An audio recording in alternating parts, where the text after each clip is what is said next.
Et bonjour à tous, on se retrouve pour une nouvelle vidéo Moto GP. Aujourd'hui on va se débrief la FP1 et la FP2, globalement la journée du vendredi pour la catégorie Moto GP. Et justement on est sur le circuit de Misano, le circuit de Misano 2.0 vu que c'est la deuxième fois qu'on roule sur ce circuit.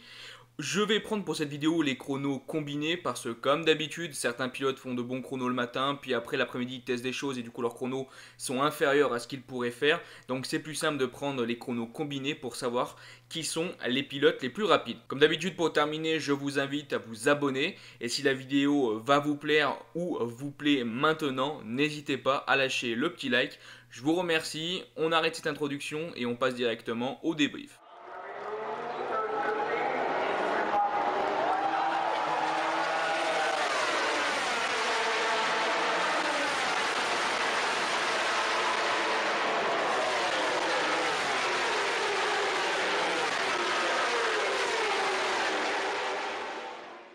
Et commençons par l'équipe qui est à la fête, KTM, premier pilote de cette free practice, de cette séance d'essai cumulée. C'est bien Brad Binder qui est donc premier. Alors oui, il a fait son temps dans la roue de Marvin Vinales, qui est l'un des pilotes les plus rapides de cette journée du vendredi. Mais quel très très beau chrono de la part de Brad Binder. Comme d'habitude, les chronos sont affichés à la fin de la vidéo.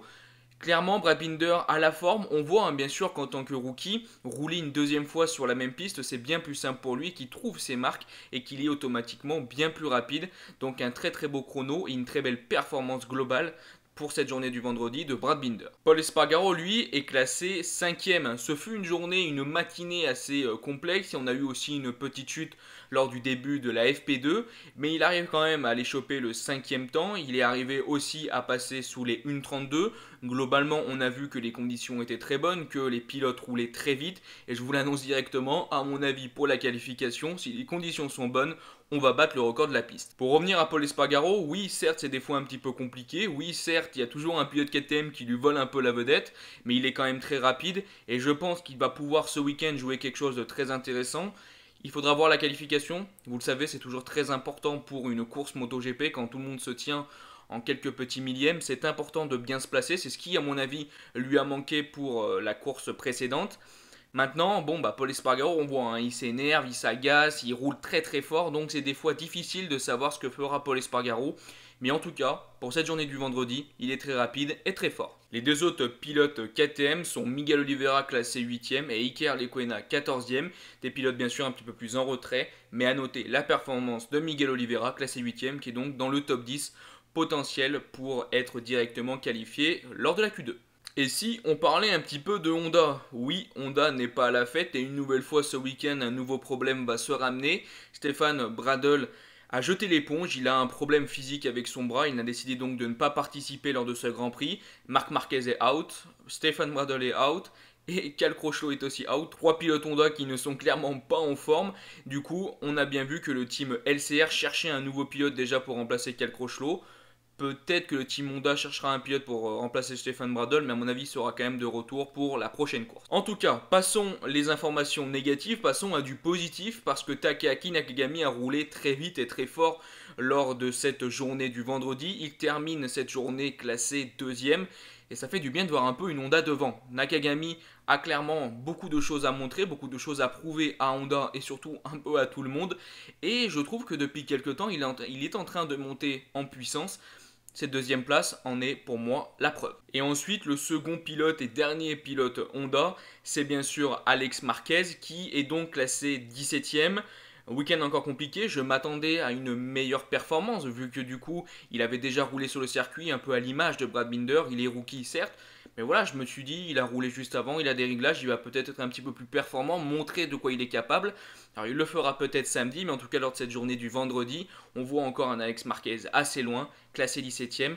Il n'est pas vraiment, j'ai envie de vous dire, à sa place, après il est rookie, c'est difficile à dire, mais en tout cas pour le team Honda officiel, et c'est le seul pilote du team Honda officiel, classé 17ème, c'est très dur. Passons maintenant à Yamaha. Nous retrouvons du coup les deux pilotes Maverick Viñales et Fabio Quartararo qui sont donc classés 4e et 3e. Deux pilotes très rapides, mais on a vu que cette journée du vendredi était très compliquée pour Maverick Viñales. Alors oui, certes, il est arrivé à signer le 4e chrono, mais lors de la FP2, on a vu beaucoup de pilotes travailler pour la course, un rythme vraiment très impressionnant de la part de Fabio Quartararo et vraiment tout l'opposé pour Maverick Viñales qui n'est absolument rien arrivé à faire avec des pneus pour la course. Alors ensuite il a passé un soft, il a pu se rattraper et remonter dans ce classement, mais clairement pour la course à Maverick Viñales ça s'est perdu, on l'a vu énervé. On sent déjà un week-end qui a l'air un petit peu compliqué pour Maverick Viñales. En tout cas pour Fabio, tout a l'air de plutôt bien rouler, très bon rythme, même le meilleur rythme potentiel pour la course. Troisième lors du tour rapide de cette FP2. Ça passe, globalement ça travaille et j'ai presque envie de dire que Fabio Quartararo est en train de remonter un peu la pente alors que Viñales est en train réellement de continuer de chuter. Pour les pilotes VR46, on retrouve donc 6e Franco Morbidelli et 15e Valentino Rossi. Je vous ai dit que c'était difficile pour Maverick Viñales, pour Valentino Rossi, c'est carrément l'absence. Je ne sais pas trop ce qui s'est passé pour Rossi lors de cette journée du vendredi. Lui qui a quand même été très performant la semaine dernière sur le même circuit, je vous rappelle.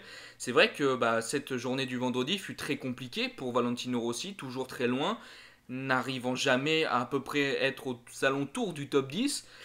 Compliqué pour Rossi, j'espère qu'il trouvera ce qui lui manque pour la journée du samedi, pour la FP3, pour la qualification, mais pour l'instant on voit un Rossi très en retrait. Pour Franco Morbidelli, bon ça travaille, ça continue globalement de faire le boulot qu'il a besoin de faire pour la course, pour la qualification. On sait, de toute façon, Morbidelli, il fait son petit chemin, il fait son travail, et je pense que globalement, on le retrouvera samedi pour la qualif et surtout dimanche pour la course. Passons maintenant au pilote Suzuki, celui qui est clairement à la fête en ce moment, c'est Joan Mir, classé 7ème, qui a très bien travaillé. À l'image de Fabio Quartararo, très bon rythme de course, rythme potentiel de course pour la journée de dimanche. Ça travaille très bien pour Joan Mir. J'ai envie de vous dire que je pense réellement que Joan Mir sera l'un des acteurs du podium. Comme d'hab, il faudra voir samedi s'il est capable de bien se qualifier. Mais Joan Mir a montré un très bon rythme et on sait qu'il est très fort en course. Petite pièce sur Joan Mir pour le podium. Mais ce qui est assez marrant, c'est que c'est tout le contraire pour Alex Rins. Descente en enfer, Alex Rins classé 18ème. Bon, qu'est-ce qui se passe pour Alex Rins? Je ne sais pas, mais en tout cas là c'est vraiment super difficile. 18ème, ça fait vraiment très loin pour Alex Rins. On sent de toute façon qu'il est en train de se faire manger, globalement, un peu vulgairement, par Joan Mir. Et Alex Rins descend dans ce classement. Et 18ème, ça commence à faire très loin. Alex Rins, il devrait clairement jouer le top 10. Donc je suis un peu inquiet pour Alex Rins dans la suite. Il n'est pas à sa place. On verra s'il sera capable de réagir dans les prochaines journées. Parlons des pilotes Ducati qui sont donc devant. 9e, on retrouve le premier pilote Ducati, Danilo Petrucci, suivi 10e par Johann Zarco, 11e par Pecco Bagnaia et 12e par Andrea Dovizioso.